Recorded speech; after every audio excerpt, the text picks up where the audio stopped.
Nurse अंदर आई और तनु को ग्लूकोज लगाते हुए बोली, बहुत ही प्यारे बच्चे हैं आप दोनों के, नजर उतारिएगा इनकी। तेज ने अपने पर्स से शगुन के पैसे निकालकर बच्चों पर वार कर नर्स के हाथ में देते हुए कहा, ये लीजिए, आप सभी आपस में बांट लीजिएगा और वहाँ बाहर शिल्पा है उसे भेजेगा। फिर कुछ देर बाद सभी को। नर्स वहाँ से चली गई। उधर रूम के बाहर प्रीति ने विक्रम को देखा तो उसकी आंखों से आंसू टपक गए। उसने जो कंसर्न विक्रम की आंखों में तनु के लिए फील किया वो उसे देखा नहीं जा रहा था। उसने शिल्पा के पास आकर धीरे से कहा, भाभी, वो पलक और दादाजी अकेले हैं, पर आपने कहा था तो मैं आपके साथ आ गई। अब आप रुक जाइए, मैं पलक को देख लूंगी, मैं जाती हूँ। शिल्पा ने कहा, रुक, मैं विक्रम से कहती हूँ, वो ले जाएगा, पर वो तो काठ गोदाम जाने कह रहा था, रुक पूछती हूँ। प्रीति ने डबडबी आंखों से विक्रम को देखा जो अभी राजवीर से बात कर रहा था। उसने अपने आंसू पोंछे और बगैर किसी से कुछ कहे वहां से चल पड़ी। शिल्पा विक्रम के पास गई। उसने विक्रम से कुछ कहना चाहा, तभी एक नर्स वहां आकर बोली, जी तनु मैडम शिल्पा जी से मिलना चाहती है, वो उन्हें बुला रही है। शिल्पा ने विक्रम को देखा, पर तनु बुला रही थी तो उसने सोचा कि वो उससे बाद में बात कर लेगी और वो अंदर चली गई। उधर तेज ने अपनी बात जो अधूरी रह गई थी उसे पूरा करते हुए तनु से कहा, पर शरारत उसके लहजे से साफ झलक रही थी। सोचता हूँ हम एक बार और कोशिश करेंगे और तुम देखना इस बार मैं ही जीतूंगा। तुम्हारे जैसी प्यारी सी बेटी चाहिए मुझे। तनु ने तेज की बातें सुनी तो उसकी थकान अचानक ही गायब हो गई। उसने अपनी बड़ी बड़ी आंखों से तेज को देखकर कुछ कहना चाहा, तभी शिल्पा अंदर आकर बोली, बस भाई, जो बचपन से टीवी में ऐड दिखी है ना, बस 2 ही फूल खिलाने हैं तो आपके गमले में 2 फूल खिल गए हैं, इसलिए खाद डालना बंद करें। तेज ने शिल्पा को देखा तो बड़बड़ाकर कहा, ये लड़की पता नहीं हमेशा गलत समय पर ही एंट्री क्यों लेती है। उसे ऐसे गुस्से होते देख शिल्पा की तो हंसी ही छूट गई, पर तनु की हालत अभी शर्म के कारण खराब हो गई थी। शिल्पा ने उसके गाल पर हाथ रखकर कहा, मुझे एक रिश्ते से बुआ और दूसरे रिश्ते से मासी बनाने के लिए तेरा शुक्रिया। वो फिर से बोली, ज्यादा शर्माने की जरूरत नहीं है, यदि तू भी फूल खिलाने के मूड में है तो मैं कुछ नहीं कर सकती। तनु ने गुस्से में उसे देखकर कहा, मैं तुझे छोड़ूंगी नहीं, बस कल तक रुक, मैं कल घर पहुंचकर तुझे देख ही लूंगी। शिल्पा भी बच्चों को ब्लैंकेट से ढकते हुए बोली, पर मुझे इन नन्हे से राजकुमारों को तो देखने दो, अभी तक तो मैंने इन्हें ठीक से देखा भी नहीं। फिर सभी खिलखिलाकर हंस दिए। धीरे धीरे सभी रूम में आने लगे और तनु से बात करने लगे। नर्स ने आकर तनु को आराम करने की बात कही तो तेज और शिल्पा वहीं रुक गए और राजवीर और विक्रम वहां से जाने लगे। शिल्पा को जब प्रीति की बात याद आई तो वो इधर उधर देखते हुए बोली, विक्रम, वो प्रीति घर जाने का कह रही थी, क्या वो चली गई?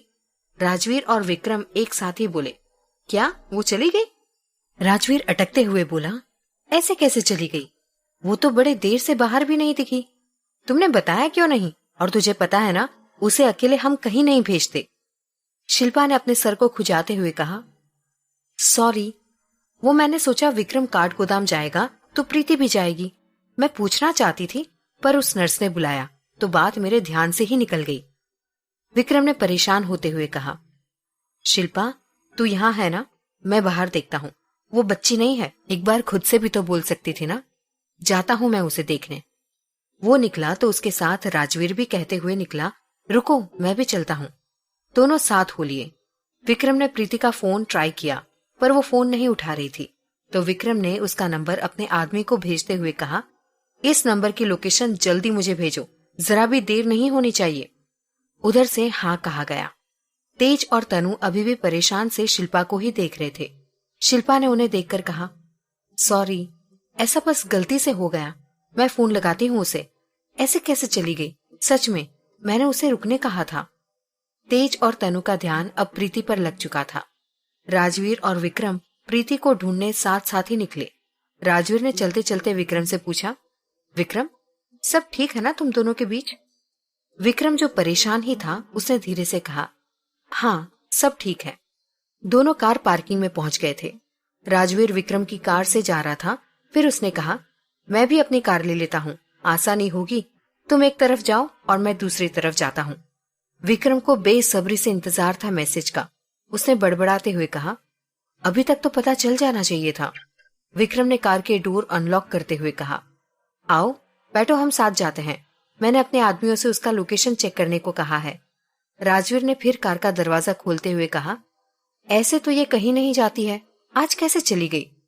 कुछ देर के बाद ही विक्रम के पास प्रीति का लोकेशन आ गया था। उसने लोकेशन चेक करके राजवीर से कहा, शायद तुम्हें जाने की जरूरत नहीं है, लोकेशन फार्म हाउस के नजदीक ही है, मैं देख लूंगा। तुम यहीं शिल्पा और तेज के साथ ही रहो। मैं अभी जाता हूँ, फिर हम कल काठ गोदाम निकलेंगे। और हाँ, सभी को बता देना, सब यूं ही परेशान हो रहे होंगे। विक्रम तेजी से कार से निकल गया।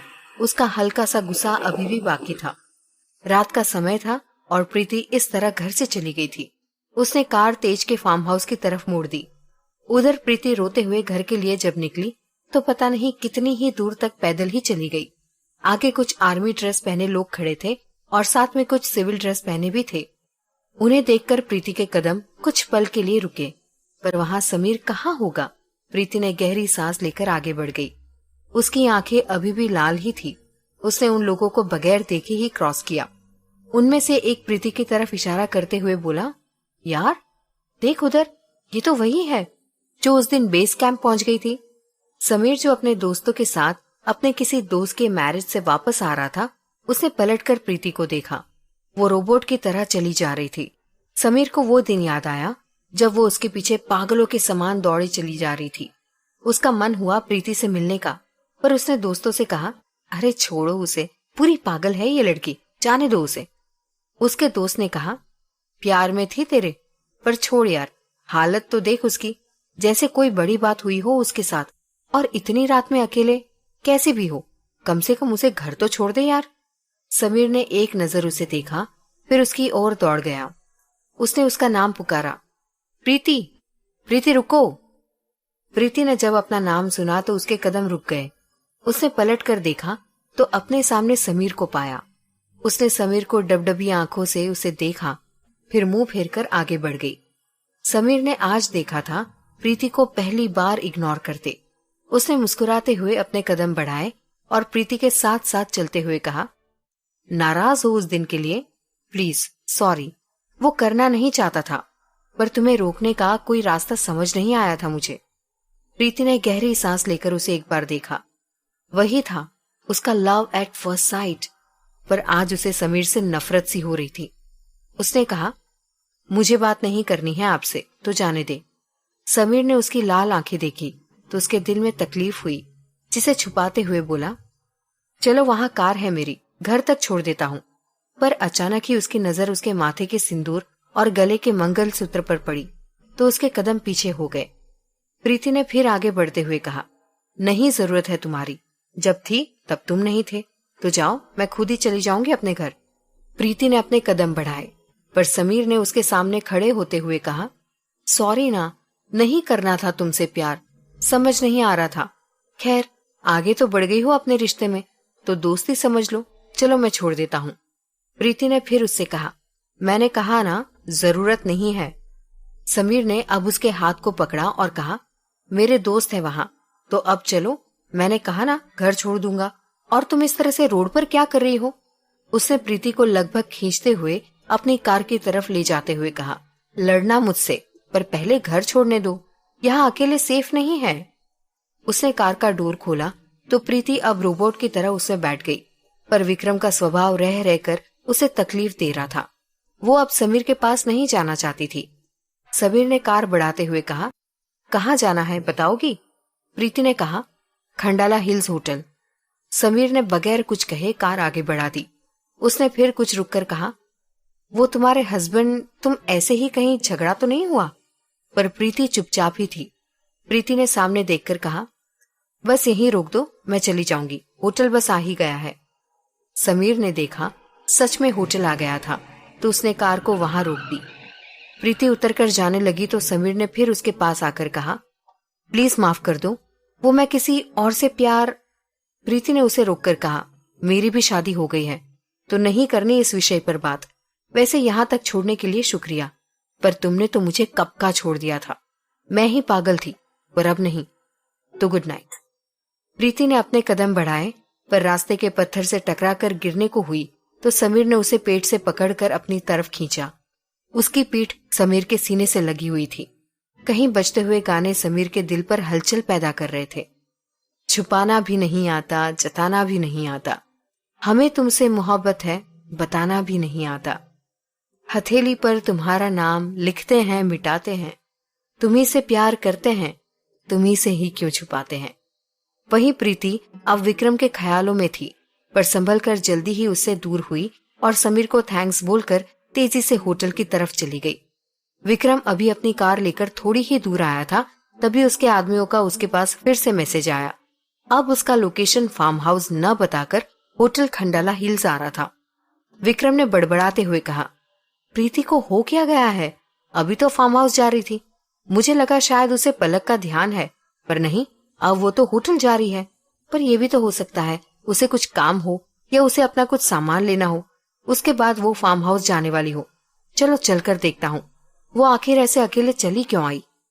उसने अपनी कार को तेजी से खंडाला हिल्स होटल की तरफ मोड़ दी थी। उसने देखा थोड़ी ही दूर पर प्रीति किसी के साथ है।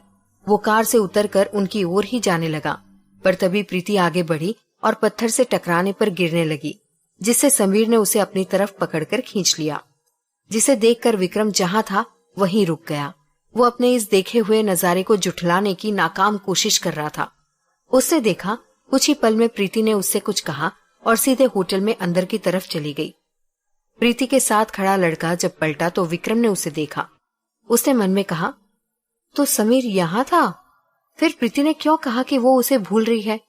क्या ये उसकी जिंदगी में फिर लौट आया है, या फिर प्रीति मुझे धोखा देने की सोच तो नहीं रही? विक्रम अपने ख्यालों में ही उलझा था और समीर अपनी कार में बैठकर चला गया। विक्रम ने अपने ख्यालों को झटकते हुए कहा, यह भी तो हो सकता है वो अचानक यहाँ आ गया हो। मैं इस तरह से प्रीति पर शक नहीं कर सकता।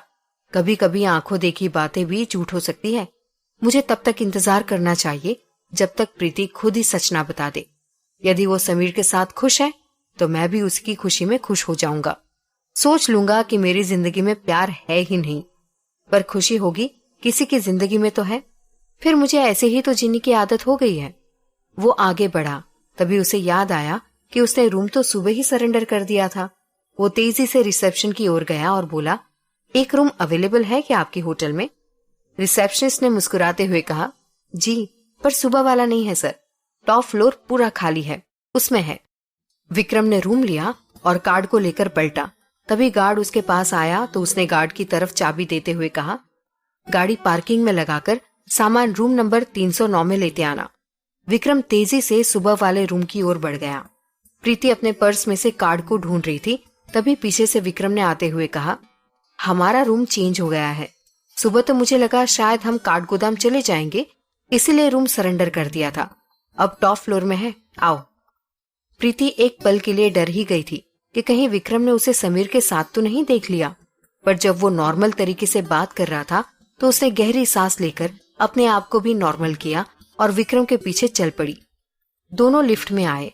विक्रम ने लिफ्ट में टॉप फ्लोर का बटन प्रेस किया। लिफ्ट चल पड़ी। विक्रम प्रीति के सामने ही खड़ा उसे देख रहा था, तो प्रीति को भी खबर थी कि वो उसे ही देख रहा है। सुबह की विक्रम की हरकतें याद आते ही प्रीति की धड़कनें थोड़ी बेकाबू होने वाली थी। तभी उसे विक्रम की इग्नोरेंस भी याद आ गई।